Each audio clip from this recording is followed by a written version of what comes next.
Well, let's get to the opposition leader, Sussan Ley, now for her thoughts on this, plus much more this morning. Sussan, thanks for your time today. So what's your reaction to these costs, first of all?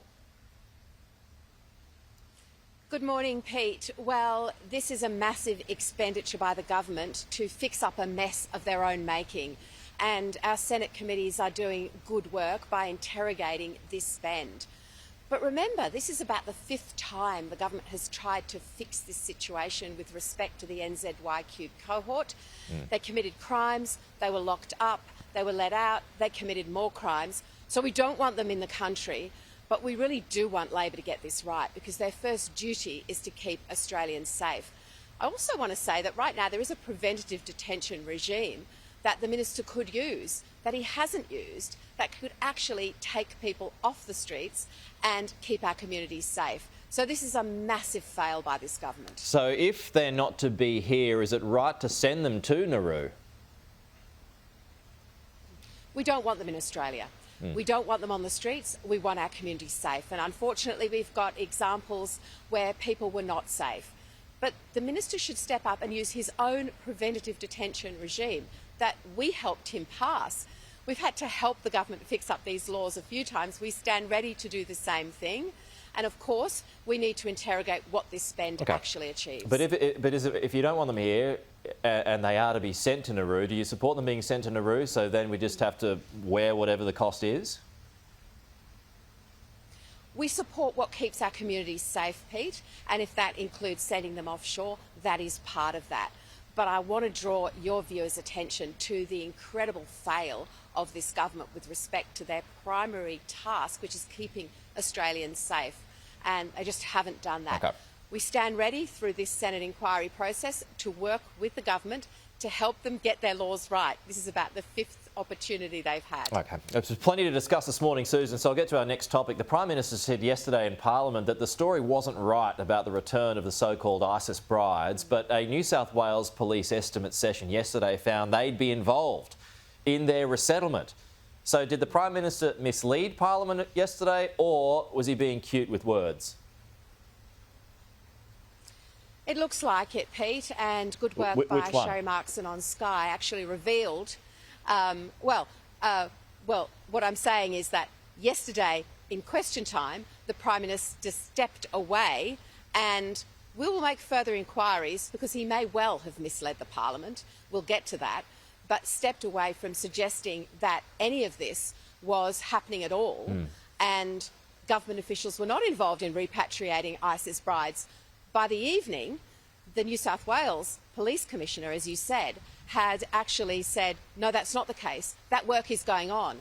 So if the Prime Minister can't tell the truth over this issue, how can Australians trust him on national security? All right, but was he just responding to the question that was put to him and the specific set of words? So he was able to use verbiage to get around the point, so therefore technically not misleading Parliament? We'll let him make those points today, and we'll continue to press our case on actually demanding on behalf of Australians what happens. Because the point here, Pete, is not necessarily the to and fro, but is the Prime Minister actually acknowledging, explaining and telling the truth here? These are people who left this country with hate in their hearts to join a terrorist regime that had at its heart the destruction of Australian values. Now, we need to know at a minimum if they are returning, and if they are, whether our agencies will be in a position to arrest them for breaking Australian laws by leaving to participate in this evil cult.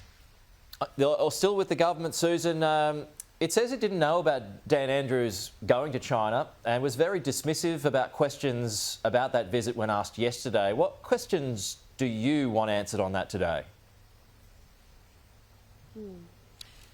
Well, I know that the Prime Minister and Daniel Andrews have been close. They worked together on a strategy leading into the election campaign.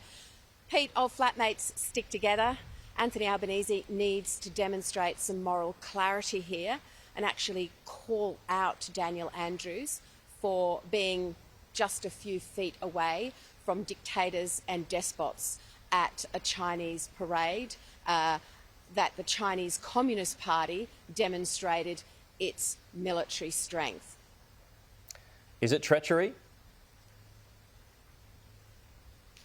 Some would call it that. And I honestly think the organisations that have relationships, business relationships with Mr Andrews, need to reconsider their positions.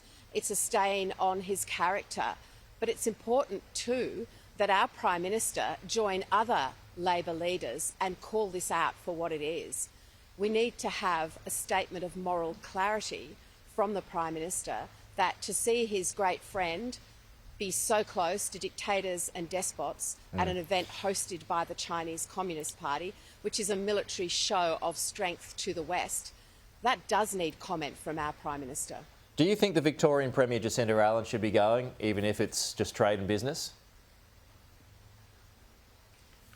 Look, I think she's taking a delegation of backbenchers. The Victorian public will make their mind up about whether this is a junket, and I think most of them would say she really has a lot going on in her home state of Victoria, and the people of Victoria are hurting with the cost of living crisis that is really bad in that state, and that's where her attention should be right now. OK, just a final one, Susan. Jacinta Price, she was in the news on a few fronts yesterday. She claimed in an interview that migrants were being brought in from India to boost the Labor vote. She ended up walking that back later on in the day.